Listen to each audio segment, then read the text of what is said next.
24. Tipu dibalas tipu. Ada seorang yogis, ahli yoga, mengajak seorang pendeta bersekongkol akan memperdaya iman Abu Nawas. Setelah mereka mencapai kata sepakat, mereka berangkat menemui Abu Nawas di kediamannya. Ketika mereka datang, Abu Nawas sedang melakukan salat duha. Setelah dipersilahkan masuk oleh istri Abu Nawas, mereka masuk dan menunggu sambil berbincang-bincang santai. Seusai salat, Abu Nawas menyambut mereka. Abu Nawas dan para tamunya bercakap-cakap sejenak. "Kami sebenarnya ingin mengajak engkau melakukan pengembaraan suci. Kalau engkau tidak keberatan, bergabunglah bersama kami," kata ahli yoga. Dengan senang hati. "Lalu kapan rencananya?" tanya Abu Nawas polos. "Besok pagi," kata pendeta. "Baiklah, kalau begitu kita bertemu di warung teh besok," kata Abu Nawas menyanggupi. Hari berikutnya mereka berangkat bersama. Abu Nawas mengenakan jubah seorang sufi. Ahli yoga dan pendeta memakai seragam keagamaan mereka masing-masing. Di tengah jalan mereka mulai diserang rasa lapar karena mereka memang sengaja tidak membawa bekal. "Hai Abu Nawas, bagaimana kalau engkau saja yang mengumpulkan derma guna membeli makanan untuk kita bertiga? Karena kami akan mengadakan kebaktian," kata pendeta. Tanpa banyak bicara, Abu Nawas berangkat mencari dan mengumpulkan derma dari dusun satu ke dusun lain. Setelah derma terkumpul, Abu Nawas membeli makanan yang cukup untuk 3 orang. Abu Nawas kembali ke pendeta dan ahli yoga dengan membawa makanan. Karena sudah tak sanggup menahan rasa lapar, Abu Nawas berkata, "Mari segera kita bagi makanan ini sekarang juga." "Jangan sekarang, kami sedang berpuasa," kata ahli yoga. "Tetapi aku hanya menginginkan bagianku saja, sedangkan bagian kalian terserah pada kalian," kata Abu Nawas menawarkan jalan keluar. "Aku tidak setuju. Kita harus seiring seirama dalam berbuat apapun," kata pendeta. "Betul, aku pun tidak setuju karena waktu makanku besok pagi. Besok pagi aku baru akan berbuka," kata ahli yoga. "Bukankah aku yang engkau jadikan alat pencari derma, dan derma itu sekarang telah kutukar dengan makanan ini? Sekarang kalian tidak mengizinkan aku mengambil bagian sendiri. Itu tidak masuk akal," kata Abu Nawas mulai merah jengkel. Namun begitu pendeta dan ahli yoga tetap bersikeras tidak mengizinkan Abu Nawas mengambil bagian yang menjadi haknya. Abu Nawas penasaran, lah mencoba sekali lagi meyakinkan kawan-kawannya agar mengizinkan ia memakan bagiannya. Tetapi mereka tetap saja menolak. Abu Nawas benar-benar merasa jengkel dan marah.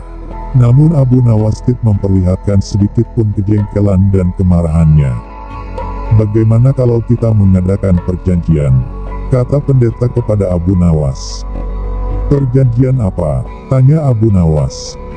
"Kita adakan lomba. Barang siapa di antara kita bermimpi paling indah, maka ia akan mendapat bagian yang terbanyak, yang kedua lebih sedikit, dan yang terburuk akan mendapat paling sedikit," pendeta itu menjelaskan.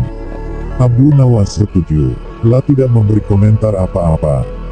Di malam semakin larut, embun mulai turun ke bumi. Pendeta dan ahli yoga mengantuk dan tidur. Abu Nawas tidak bisa tidur, lah hanya berpura-pura tidur. Setelah merasa yakin kawan-kawannya sudah terlelap, Abu Nawas menghampiri makanan itu. Tanpa berpikir 2 kali, Abu Nawas memakan habis makanan itu hingga tidak tersisa sedikit pun. Setelah merasa kekenyangan, Abu Nawas baru bisa tidur. Keesokan hari mereka bangun hampir bersamaan. Ahli yoga dengan wajah berseri-seri bercerita, "Tadi malam aku bermimpi memasuki sebuah taman yang mirip sekali dengan nirvana. Aku merasakan kenikmatan yang belum pernah kurasakan sebelumnya dalam hidup ini." Pendeta mengatakan bahwa mimpi ahli yoga benar-benar menakjubkan. Betul-betul luar biasa. Kemudian giliran pendeta menceritakan mimpinya.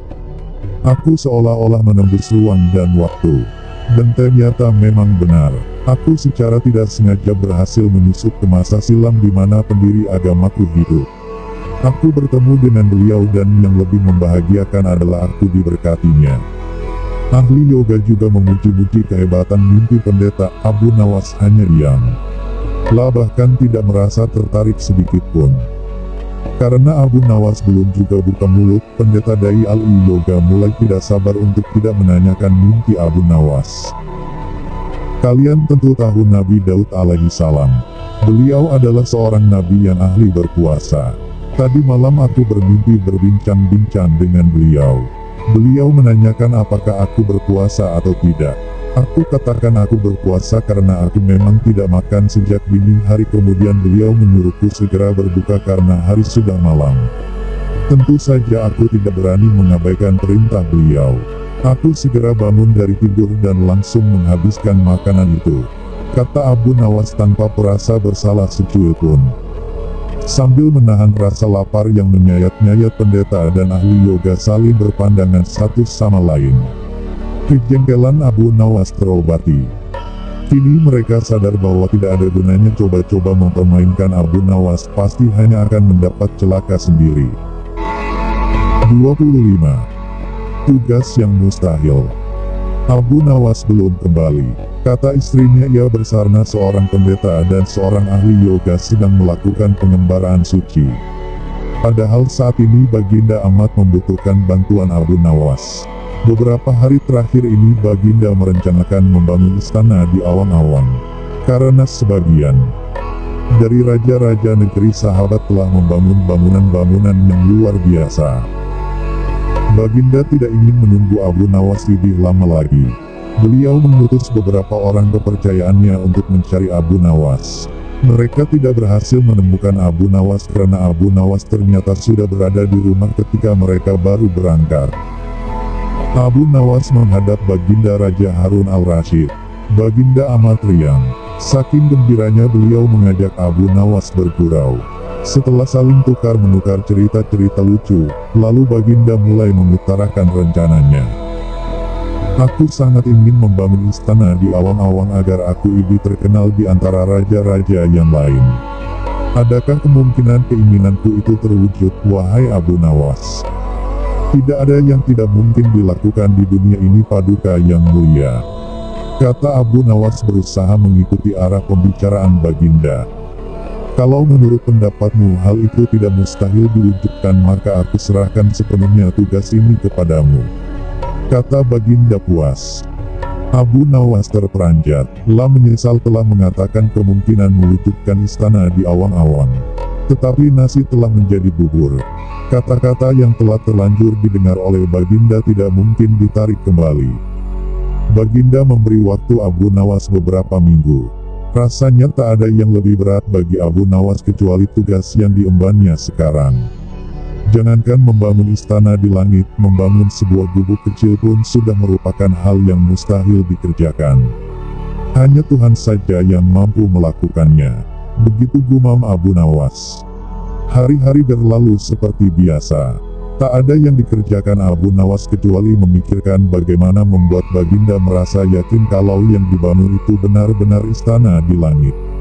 Seluruh ingatannya dikerahkan dan dihubung-hubungkan. Abu Nawas bahkan berusaha menjangkau masa kanak-kanaknya. Sampai ia ingat bahwa dulu ia pernah bermain layang-layang. Dan inilah yang membuat Abu Nawas girang. Abu Nawas tidak menyia-nyiakan waktu lagi. Bersama beberapa kawannya merancang layang-layang raksasa berbentuk persegi 4. Setelah rampung baru Abu Nawas melukis pintu-pintu serta jendela-jendela dan ornamen-ornamen lainnya. Ketika semuanya selesai, Abu Nawas dan kawan-kawannya menerbangkan layang-layang raksasa itu dari suatu tempat yang dirahasiakan. Begitu layang-layang raksasa berbentuk istana itu mengapung di angkasa, penduduk negeri gempar. Baginda Raja girang bukan kepalang. Benarkah Abu Nawas berhasil membangun istana di langit? Dengan tidak sabar beliau didampingi beberapa orang pengawal bergegas menemui Abu Nawas. Abu Nawas berkata dengan bangga, "Paduka yang mulia, istana pesanan Paduka telah rampung."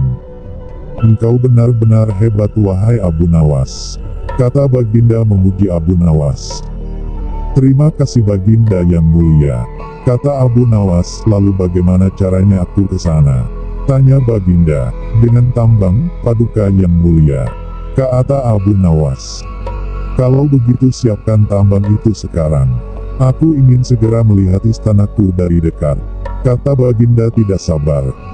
Maafkan hamba Paduka yang mulia. Hamba kemarin lupa memasang tambang itu, sehingga seorang kawan hamba tertinggal di sana dan tidak bisa turun, kata Abu Nawas.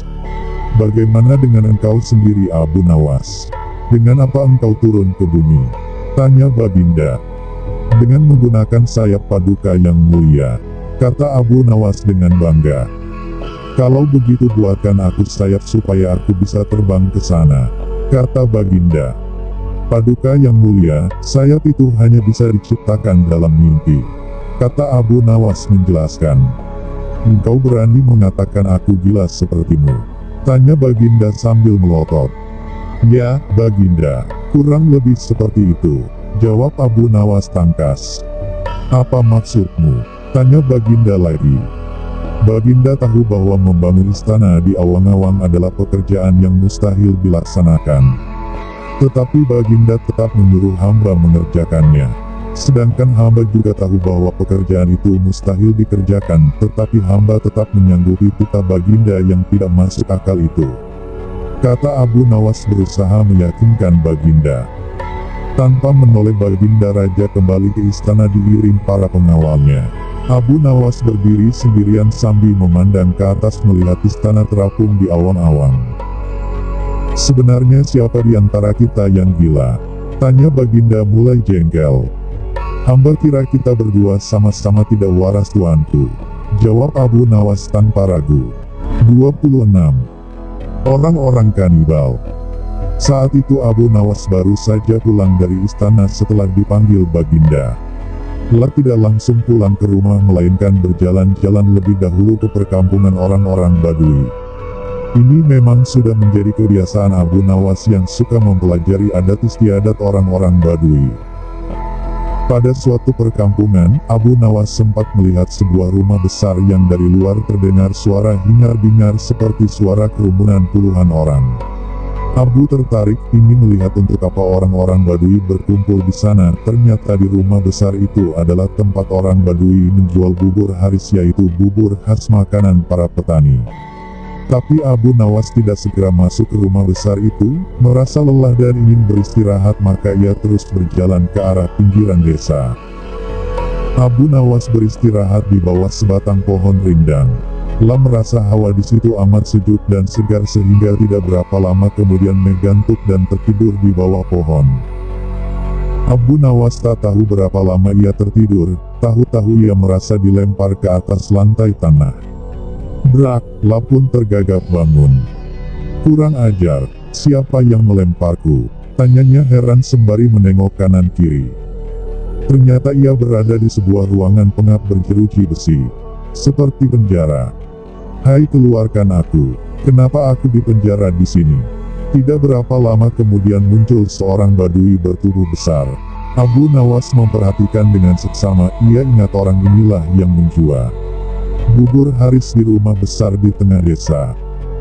Jangan teriak-teriak, cepat makan ini, kata orang sembari menyodorkan piring ke lubang ruangan.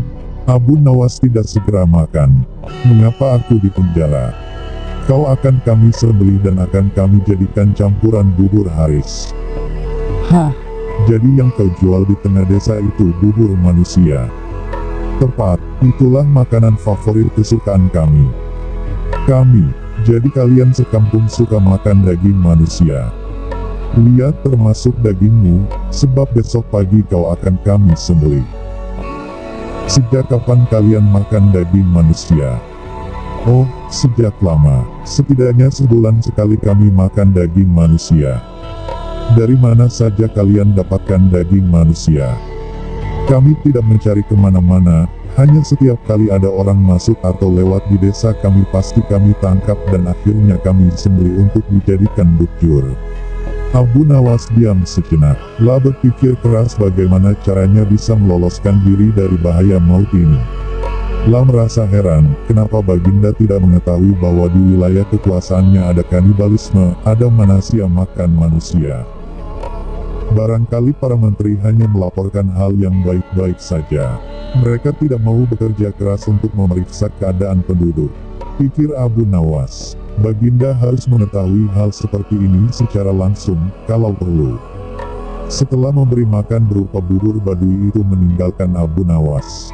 Abu Nawas tentu saja tak berani makan bubur itu, jangan-jangan bubur manusia. Setelah menahan lapar semalaman tak tidur, tubuhnya yang kurus makin nampak kurus. Esok harinya Badui itu datang lagi. "Bersiaplah, sebentar lagi kau akan mati." Abu Nawas berkata, "Tubuhku ini kurus, kalaupun kau sembelih kau tidak akan memperoleh daging yang banyak. Kalau kau setuju nanti sore akan kubawakan temanku yang bertubuh gemuk. Dagingnya bisa kalian makan selama 5 hari. Benarkah?" "Aku tidak pernah bohong." Orang Badui itu diam sejenak, ia menatap tajam ke arah Abu Nawas.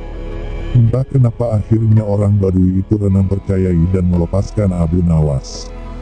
Abu Nawas langsung pergi ke istana menghadap Bagirida.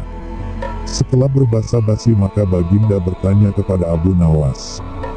"Ada apa Abu Nawas? Kau datang tanpa kupanggil."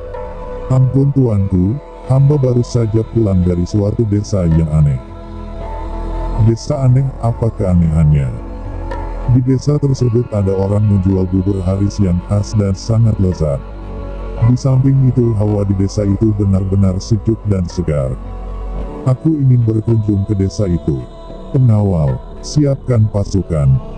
"Ampun tuanku, jangan membawa-bawa pengawal. Tuanku harus menyamar jadi orang biasa. Tapi ini demi keselamatanku sebagai seorang raja." "Ampun tuanku, jika bawa-bawa tentara maka orang sedesa akan ketakutan dan tuanku takkan dapat melihat orang menjual bubur khas itu." "Baiklah, kapan kita berangkat?" "Sekarang juga tuanku, supaya nanti sore kita sudah datang di perkampungan itu."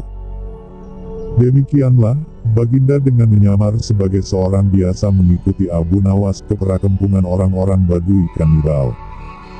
Abu Nawas mengajak Baginda masuk ke rumah besar tempat orang-orang makan bubur. Di sana mereka membeli bubur. Baginda memakan bubur itu dengan lahapnya. "Betul katamu, bubur ini memang lezat," kata Baginda setelah makan. "Kenapa buburmu tidak kau makan Abu Nawas?"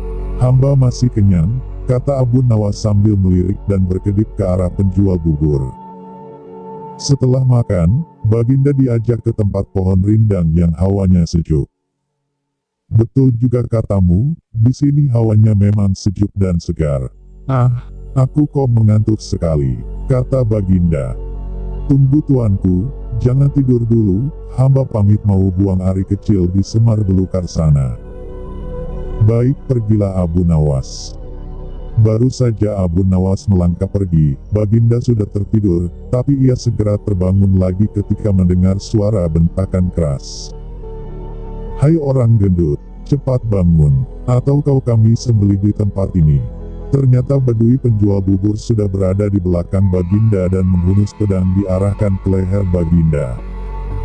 "Apa-apaan ini?" protes Baginda. "Jangan banyak cakap, cepat jalan."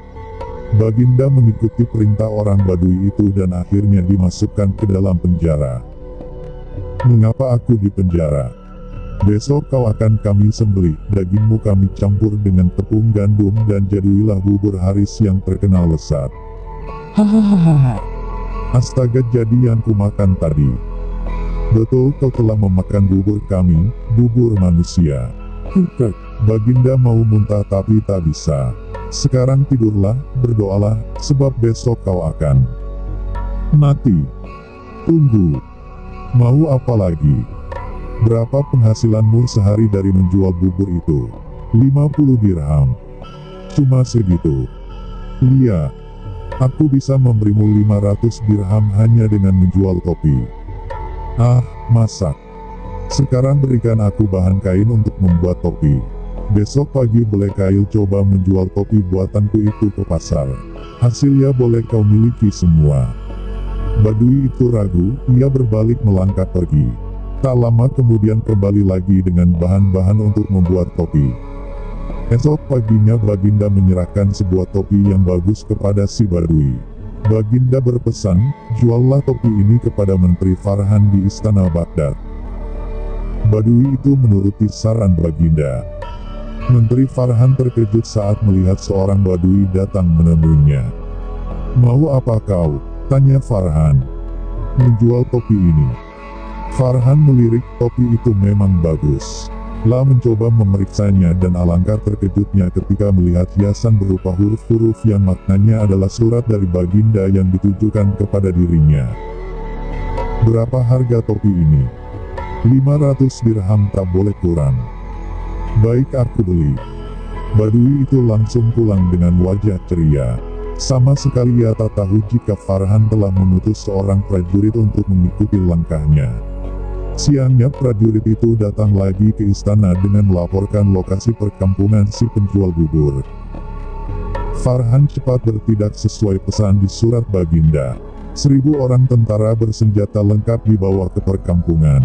Semua orang Badui di kampung itu ditangkapi sementara Baginda berhasil diselamatkan. "Untung kau bertindak cepat, terlambat sedikit saja aku sudah jadi bubur," kata Baginda kepada Farhan. "Semua ini gara-gara Abu Nawas," kata Farhan. "Benar, tapi juga salahmu. Kau tak pernah memeriksa perkampungan ini bahwa pembunuhnya adalah orang-orang kanibal. Bagaimanapun Abu Nawas harus dihukum." "Ya, itu pasti. Hukuman mati," sahut Farhan. "Hukuman mati? Ya, kita coba apakah dia bisa meloloskan diri," sahut Baginda.